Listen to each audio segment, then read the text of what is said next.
काळ्या दिनाच्या मोटरसायकल फेरीत 5वी पिढी ही सक्रिय झालेली आहे। आपण त्यांच्याशीच बोलणार आहोत। माझ्यासोबत सिद्धार्थ आहेत। सिद्धार्थ, काय सांगाल, 5वी पिढी या काळ्या दिनात सहभागी झालेली आहे? आज आपल्या हा बेळगावचा प्रश्न नसून हा महाराष्ट्राचा प्रश्न आहे आणि ही आपल्या अस्तित्वाची लढाई आहे।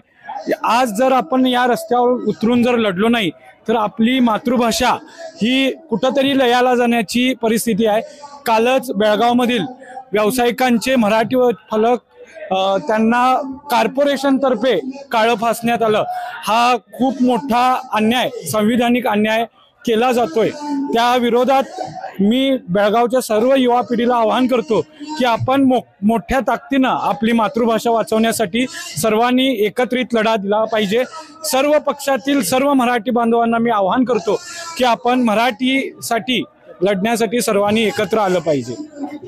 आमच्यासोबत प्रतीक आहेत, आपण त्यांच्याशी बोलणार। प्रतीक, सातत्याने दडपशाही करण्याचा प्रयत्न केला गेला, पण ती दडपशाही झुगारून मोठ्या संख्येने युवा वर्ग या काळ्या फेरीत सहभागी झालेला आपण बघू शकतो। गेली 69 वर्ष हा लढा चालू आहे। सध्या बेळगावातील मराठी भाषिकांची 5वी पिढी या लढ्यात उतरलेली आहे। प्रशासन दडपशाही करत असतं, पण ती झुगारून आम्ही कायम आमचा विरोध हा दर्शवलेलाच आहे आणि हा लढा केंद्र सरकारच्या विरोधात असाच चालू राहील।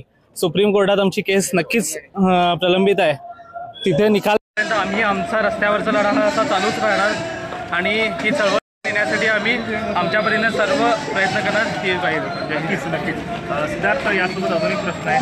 महाराष्ट्रातील नेत्यांना तुम्ही युवा काय संदेश?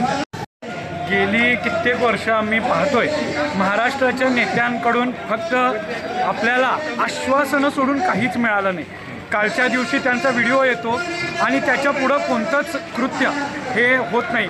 आपण नेत्यांबरोबर चर्चा केल्यानंतर सुद्धा आम्हाला समजतं की फक्त चर्चेच्या पुढं कोणतंच आश्वासन नेत्यांकडून मिळत नाही आहे। मला तरी वाटतं महाराष्ट्राचे नेते फक्त मराठी माणसाच्या तोंडाला पाणी पुसण्याचं काम करत आहेत। तर सिद्धार्थने सांगितलं की महाराष्ट्राच्या नेते मंडळी वगैरे घेणार आणि हा लढा तुमचा आहे असं ठाण म्हणून तरी, त्यामुळे तुम्ही सक्रिय, महाराष्ट्रात नेत्याने सक्रिय तेव्हाच हा लढा सुरू शकेल। कॅमेरा पर्सन निलेश मोरेसह विजय निंबाळकर, तरुण भारत न्यूज।